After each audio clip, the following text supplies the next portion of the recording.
Professor Zia الرحمن Siddiqui, department of Urdu, علی گڑھ مسلم university علی گڑھ۔ عزیز طلبہ، آج ہمارے لیکچر کا موضوع ہے عادل شاہی عہد۔ دکن کی شعری تاریخ میں بہمنی سلطنت کے زوال پذیر ہونے کے بعد قطب شاہی اور عادل شاہی عہد میں بھی اردو زبان و ادب اور خصوصاً شعر و سخن کو فروغ حاصل ہوتا رہا۔ عادل شاہی بادشاہوں نے اردو کو سب سے پہلے سرکاری زبان کا درجہ عطا کیا۔ دکن میں اردو زبان کو سرکاری سرپرستی سے قبل صوفیہ نے دکنی یا ابتدائی اردو کو، جسے ہم اردو قدیم بھی کہتے ہیں، اپنے خیالات کے اظہار کا ذریعہ بنایا۔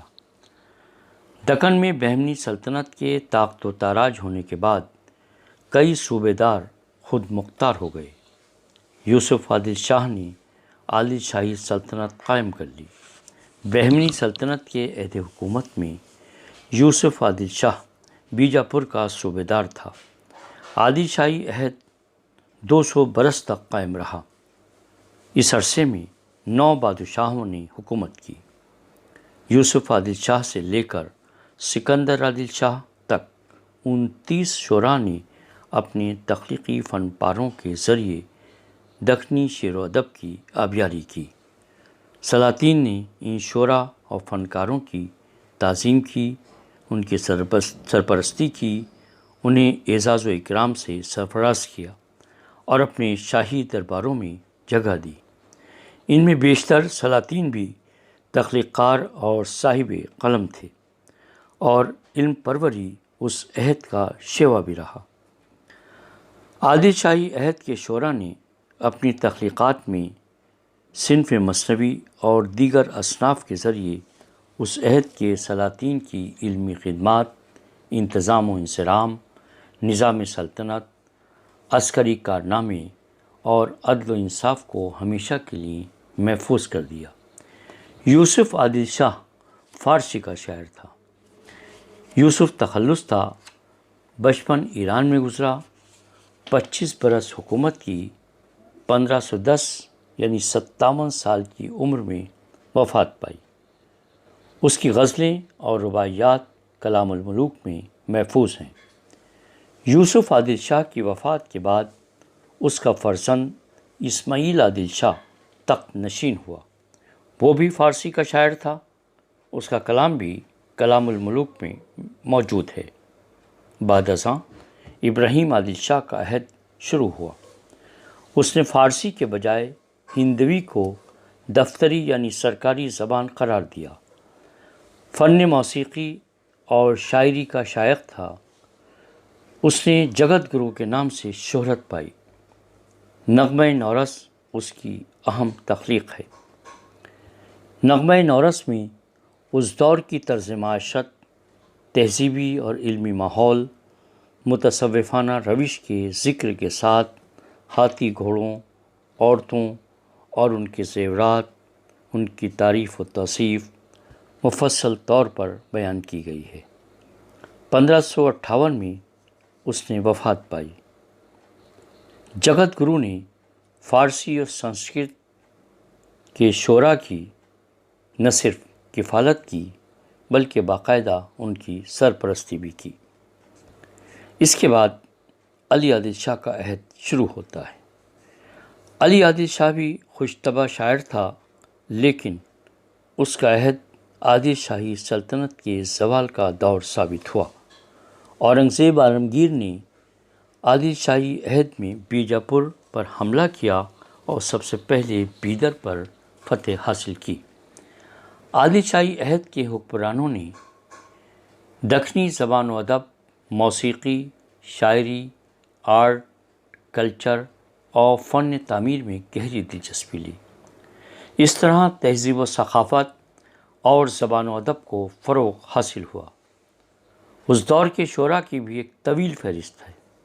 نصیر الدین ہاشمی نے اپنی کتاب دکن میں اردو میں عادل شاہی عہد کے 29 شعراء کا تذکرہ تفصیل سے کیا ہے۔ ان شعراء میں عادل شاہی سلطنت کے چند حکمرانوں کے نام بھی شامل ہیں۔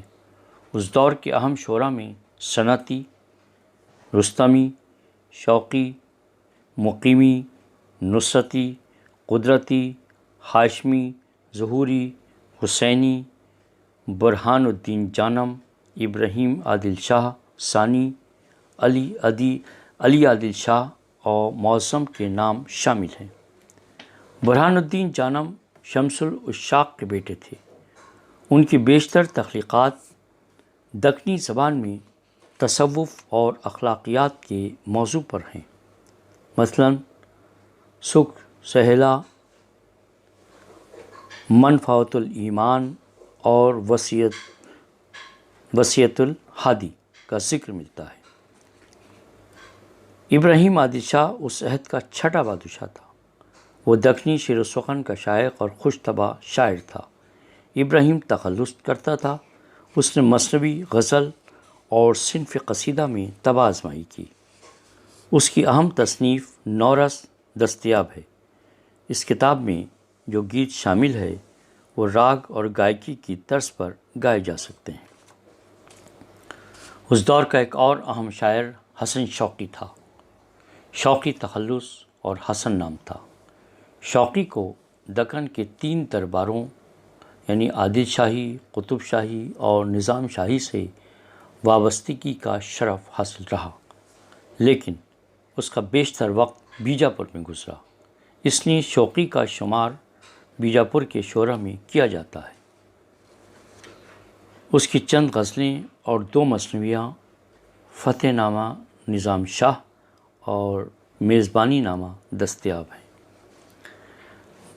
مقیمی کا ذکر ہم کرتے ہیں ادھر کہ مقیمی تخلص تھا اور محمد مقیم اس کا نام تھا۔ ایرانی نژاد تھا۔ بیجاپور کو وطن ثانی تسلیم کیا۔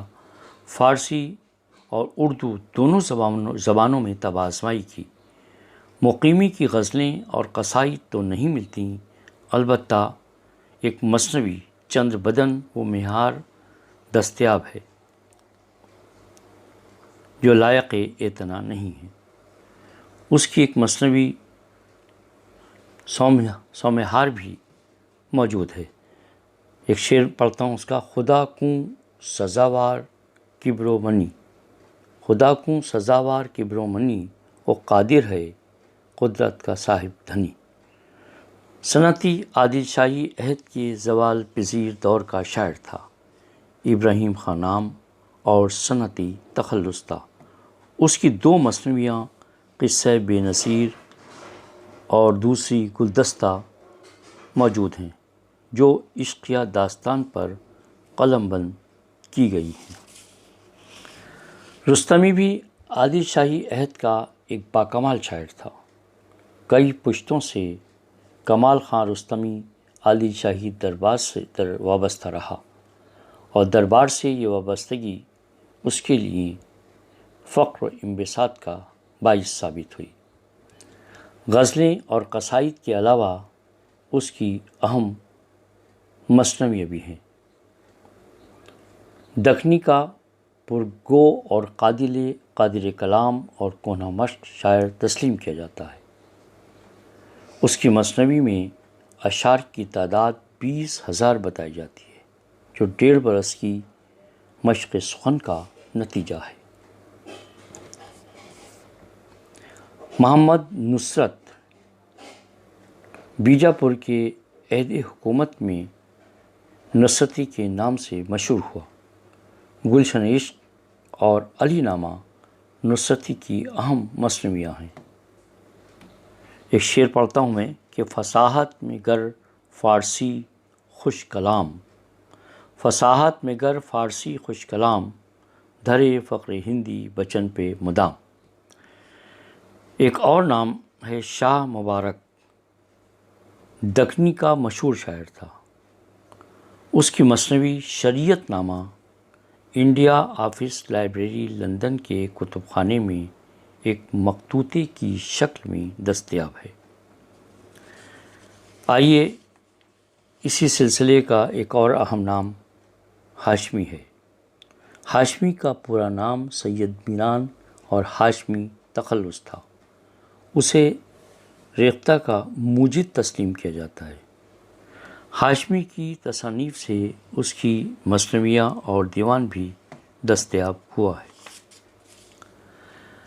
محمد امین ایاغی نے اپنی مثنویوں میں علی عادل شاہ کے نظام سلطنت، عدل و انصاف اور اعلیٰ علمی و شعری اقدار کا تفصیل سے تذکرہ کیا ہے۔